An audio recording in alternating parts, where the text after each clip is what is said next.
Ontario students go back to school on different days across the province this week, but they all return to class with lasting effects from the longest school shutdowns in the country and a fourth wave of COVID-19 rising. With us on what to watch for, both in Ontario's capital city, Annie Kidder, Executive Director of People for Education, and Caroline Alphonso, Education Reporter for the Global Mail. Welcome to you both. Thanks for having us. Thank you. Let me just get us started by saying, in the interest of full disclosure, that TVO is a provider of the province's distance and online learning, not the agenda or the journalistic side of the organization, but the ILC, the Independent Learning Centre, which has been a distance learning partner with the Ministry of Education for almost 100 years. And as I mentioned in the opening, schools are reopening this week, but some schools have already been open since last week, I believe. So Caroline, let me get started with you. The Ontario government announced their back to school plan in early August. What's different from their back to school plan now compared to 2020? Well, Nam, some of those measures that we saw last year are still in place, like masking and cohorting with your class. But there's a lot of the restrictions that we saw last year that are not in place anymore. Among them, assemblies are allowed. Kids can go outside to play at recess with different cohorts. One of the big things is extracurriculars can be back. And the other thing is that music class is allowed. So kids can sing indoors. As long as they're distanced, they can play instruments. But you have to remember that even though they have allowed this to happen, boards have took it upon themselves to keep some of those restrictions in place from last year. So at the Toronto board, for example, even though the province has said extracurriculars are allowed to return, the TDSB has said, well, we're going to see how to do that. We haven't decided as yet how to bring them back. I'm glad you brought that up because, we're seeing that different boards, depending on where you live in Ontario, different boards have different rules. And Annie, parents were waiting for most of the summer for these announcements. And when they came in early August, what did you think? Well, I think you're right that there are different boards, different even schools sometimes with different rules. So, and Caroline's right that a lot of them were the same. There is a difference between what you can say kind of from on high in the ministry and the reality of how you organize that on the ground. So I think a number of boards have said, before we start doing sports outside, things like football, any kind of high contact sports, we're going to wait a while to see how this is going to play out. Because we don't know about people's vaccination status, there is a real worry from parents and from families too. Do I want my child participating in a high contact sport, not knowing how everybody's doing? So I think that boards are trying as best they can to figure out for their own boards how they're going to implement this. But there definitely have been pieces missing and a little bit confusion about how are principals supposed to handle some of the things that have been announced. What's missing? What else is missing? Well, a vaccination strategy would have been nice. I think a lot of us, we have been calling on the ministry to add COVID-19 to the list of diseases that's in the Immunization of School Pupils Act. There are a lot of other diseases for which it's mandatory for kids to be vaccinated, but COVID's not there. So that's not there right now. There was something announced just on Friday, sent out to boards explaining that teachers who chose not to be vaccinated had to be tested twice a week. Principals are really unclear about, am I supposed to know who's vaccinated, who's not? Because it makes a difference in terms of, what happens if there's COVID. So there's a lot of kind of muddy space in there that particularly has to do with, it's one thing to, write things down on a piece of paper. It's another to actually implement them in a school. And I think that the vaccination status and mandatory vaccinations are two of the biggest things missing. And the other missing piece really has to do with the educational strategies going forward. Well, we'll get into that in just a few moments, but I want to stick on the vaccine status and the policy. 2 weeks after the government announced that back-to-school plan for this year, they also announced a vaccine policy for teachers and other public employees, which includes antigen screening for those who can't or choose not to get vaccinated. Do you think that policy helped alleviate some of the stress for parents who were feeling regarding going back to the class this fall. Caroline, I'll start with you. I think what I'm hearing from parents is still a lot of anxiousness, especially parents who have kids who are 12 and under, or who are under 12 actually. What I'm hearing from parents that I've spoken with is that they would have preferred mandatory vaccinations in schools for those who are eligible to protect kids in this fourth wave.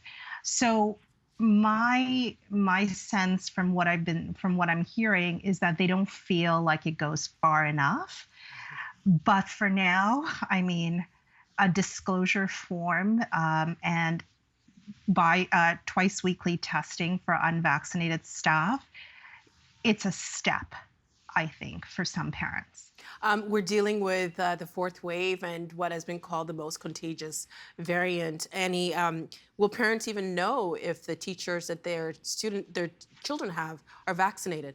Well, this is a really good question, and will principals know as well?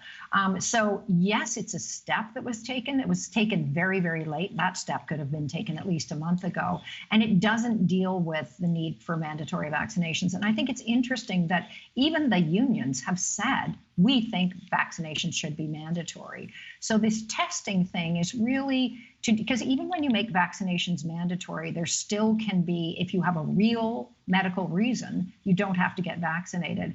But by saying you can get vaccinated, or if you don't want to, you can just get tested twice a week, we're not really ensuring that everybody who can be is vaccinated. There is no way for a parent to know. And principals are saying, well, we're actually not allowed to ask, but we do need to know because we need to know if people are getting tested twice a week as they're supposed to be. And we need to know because there's actually different protocols even now in terms of who has to isolate and who doesn't have to isolate, depending on their vaccination status, except nobody has to tell anybody their vaccination status. We kind of have a sense of how parents are feeling about this vaccine policy. We shouldn't also forget that some teachers are also parents. Caroline, do we know how teachers are feeling about this vaccine policy? Well, I mean, Annie just mentioned that the teachers' unions, the Elementary Teachers Federation of Ontario, for example, called for mandatory vaccines for all the eligible populations in schools. I think, just like in society, you're going to get divergent opinions about this. There are educators who feel that teachers should be vaccinated if they're teaching in schools, and the students as well that are eligible should be vaccinated. And there's others who feel quite the opposite. I think that's just a reflection of what's happening in the wider society. Annie, at the beginning, you mentioned that some of the things that are missing, and that was one to have COVID vaccines on the list of mandatory vaccines for students. Do we know where we are on that? Because TDSB school trustees unanimously voted for that. They unanimously voted to ask for it. But this is a case where I think it's harder for individual boards to decide this. It really has to be part of the act, which is a provincial act. To me, and maybe I'm wrong, it seems as if it would be very easy to just add COVID to that list. And I think they're going to anyway. And I think this is part of the frustration is that there's been a lot of kind of playing catch up in Ontario in terms of, even looking at the proof of vaccination certificates, which it was like, we're never going to do this. Okay, now we are going to do it. And I think adding COVID to the list of diseases would really help. And I think that boards, this is one area where I don't think boards can just do this on their own. And it is, in terms of confidence in schools, people's feeling about their kids going back to school, this would really be a big help. Caroline? I think, Nam, I'm feeling a sense of deja vu again from last fall, where everything was really last minute, and it seems like it's really last minute again. Yeah. So the TDSB has this mandatory vaccine policy, but the details have not been worked out. So we don't know the dates of, when teachers have to have their first dose. I'm going to just draw you to Ottawa Carleton, where trustees passed a mandatory vaccination policy. I want to say last week or the week before, Nam, everything is a blur in the pandemic, the weeks and days. But they said the teachers, education staff have to be vaccinated, have their first dose by September 20th, and then the second dose by required time. And they've actually said that there would be some penalties for those who do not Oh, receive their vaccines, including an unpaid leave, possible unpaid leave. So I say the details are still being worked out, but we're hearing sort of noise from a couple of boards on how they're going to proceed in this way. I want to. Schools haven't been in class since April. And as you mentioned, Caroline, it's a sense of deja vu. It seems to be very last minute. Annie, we've been out of class since April. Schools have already started in some parts of Ontario, and they're starting this week. Do we have an idea why we are where we are now? It seems as if we didn't learn the lessons from last year. I don't even know how to answer that. Yes, it does seem a bit like that. I know that, I was doing press conferences from a cottage in August this year, and I thought, oh, I was doing the same press conference last year about how important it is to be ready. I'm not sure what the reluctance is to have more detailed plans across the board in terms of education, in terms of assessment, staff, everything. We're even missing some funding announcements in terms of back to school. So I can't answer why we're not there and why we're doing this all at the last minute, but it definitely is problematic. I want to show you a clip from a segment that we did on Friday. We spoke to some parents and their experiences of parenting during this pandemic, and this is one parent's experience with online learning. My oldest and my middle, so they are going in grade 12 and grade 10 this year, and the same thing, my middle just coasted through grade 9. It was every quadmester, different calls from different teachers, he's not turning on the camera, he's not paying attention, what can we do? And we felt really helpless because there's really nothing we could do. It was just coping with the situation. And then my youngest, very similar to Tess, couldn't get him to engage, tantrums, constant redirection to pay attention. And then it got to a point where I just said, can you give me the lesson plan and I'll just do it alone with him, because it was just too much. That's Joanne Payne, and she's a parent, and her kids go to school in Peel District. Caroline, from what she said, how typical is that? Is that something that you're hearing from other parents? So typical, Nam. I mean, so many students had such a difficult time last year, just moving back and forth between home and school. And then when schools shut down to in-class learning in April, in Sudbury and Thunder Bay was in March. It was just a tough time. And, from even teachers, I heard how many students disengaged from their learning in the sense that they did not turn their camera on. They signed in for class in the morning and perhaps were not there for the rest of the day. They had just moved on. It was a difficult time for many, many children. And that voice is typical of the frustration of a lot of parents. It seems that for day to day, for my kids anyway, it was just about getting through the day and getting the work done. Maybe not well, but just getting the work done. Annie, is there any concrete data that show what the learning loss has been like for students here in this province? Well, and really you have to start with, how are we defining learning loss? And is learning loss, a change in your math score? Or, should we be thinking about learning in a more expansive way? It has been worrying, the lack of data and the lack of research. But it would be dangerous to go, we just needed to do more testing to understand, again, where kids were in math. And I think that those parents, everybody that I've talked to has said similar things. And what we know from some data is that it had a different effect on different families and different kids. So for kids who were already struggling, this was an incredibly difficult situation, and there will be learning loss, quote unquote. For kids who have tons of support at home, who weren't struggling, they actually may be able to sort of get things back together quite quickly. But this is partly what makes how we're starting the school year and how we're thinking of this whole year incredibly important, where we can't just assume, okay, curriculum, you start on the first day, it's grade, whatever, 3, you got to learn your times tables. We have to think about having the supports in place, having time to do really broad assessments of how kids are in terms of their learning, in terms of their education overall, in terms of their mental health, their well-being, because there are, all the kids those parents described. I think that's very common. So it's good. The period of adjustment will be big. going back to school. The ministry announced way back in May that online learning will be an option for September. So I'm sure there's a lot of people wondering, why is there no data on this, whether or not online learning has been a success? Caroline? That's a great point, Nam. There has not been data on it, but you have to remember that that period of online learning, or what we went through over the past year, was emergency remote learning, right? So it was not sort of the way online learning would probably be typically rolled out to study. But, we, even in an emergency phase, what is lacking is any data on. I understand attendance, it's hard to measure in an online learning environment, but there's no data that we've seen on that. There's no data on how kids have fared.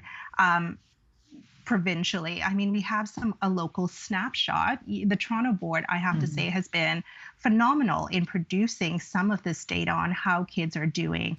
And one of the things that they showed is that in grade 1, I believe, in their January report cards, both online learners and those who were in person had fallen back, had moved back during the course of the pandemic. But other than that, we're really lacking in showing how kids have actually fared, other than anecdotally or through parent surveys. Well, we do know that more kids are going back to in-class learning. More parents have opted for their kids to go back than they did last year. So when it comes to how teachers are going to engage, Annie, how do you think teachers are going to deal with the fact that their students aren't where they should be when they do return to class? Well, I think that goes back to what I said, which is that what we have to make sure of is that teachers aren't being asked to act as if, great, we're back to normal.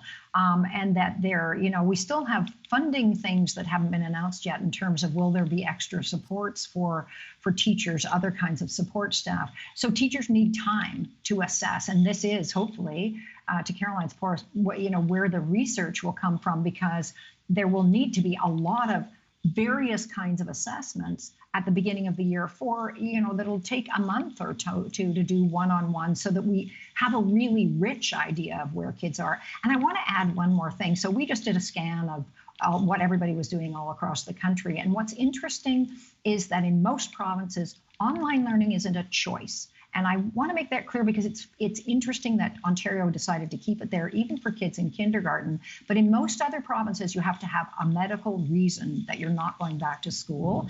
And that, too, may have an impact on education that we need to understand, and we need to have data and research looking at who's choosing it, why are they choosing it, and does it create an advantage or a disadvantage. Holding kids back a year is no longer something that the school boards do. I know I've tried. Should we be rethinking that, Caroline? I don't think so. I think teachers do a really incredible job of making sure kids are assessed. So it happens every year when kids return back to school, where teachers sort of understand that kids are learning at different levels in their classroom, right? And they bring them up, they help them along. It's just going to be more pronounced this year, in the sense that, teachers know that the past year and a half has been a mix of online and in-person class for many kids. So I'm not sure holding kids back is the right approach to learning, for a whole host of reasons. But I think teachers can do a fairly good job at helping most kids reach their potential in some way. And Annie? No, I agree. I think that the reason we don't do it anymore is that the evidence was that it didn't work as a strategy, that kids were less likely to be successful. It was hard for a whole host of reasons in terms of their where they were socially, all of those things. But we have to make sure, on the other hand, that we're not just sort of leaping into a kind of sink or swim idea of this year, and that for kids who are struggling because of having had a very hard year last year, again, we have to make sure that there's time and space and support to provide them with what they need in order to, and it's not just to get caught up, because education doesn't work in that kind of totally linear way, but it's to get themselves back into the right space so that they are where they should be in terms of their overall grade level. We know that high school students are in a modified system. Is that making it harder for them? There's concerns of kids maybe falling behind and not being able to catch up. Caroline? So many school boards moved to the modified calendar as opposed to the quadmester, which was, from my understanding, hated by many parents and students and teachers. And a modified calendar, semester calendar, means that they're doing 4 courses at a time, except they're doing 2 courses one week, 2 courses the other week.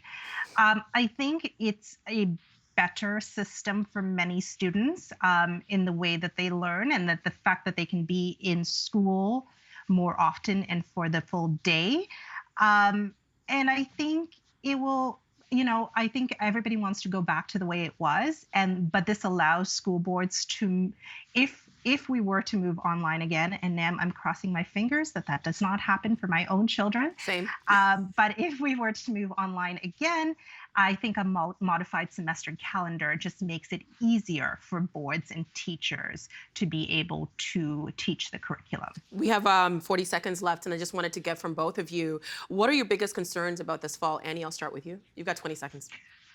I think the lack of educational plan, and a worry that we're going to end up doing just to the sort of narrow basics and not really take this opportunity to learn from the pandemic and change how we do parts of school going forward. And Caroline? I also hope there would be a better education plan in helping children sort of adapt to be back in the classroom. I also have 2 young kids in the system, Nam, and having such a disrupted year last year was not good for them and many other children. I just hope that we can do it better this year. Groundhog Day needs to end. Thank you so much for your insights. We really do appreciate your time. Thank you so much. Thank you. Thank you, Nam. The Agenda with Steve Paikin is made possible through generous philanthropic contributions from viewers like you. Thank you for supporting TVO's journalism.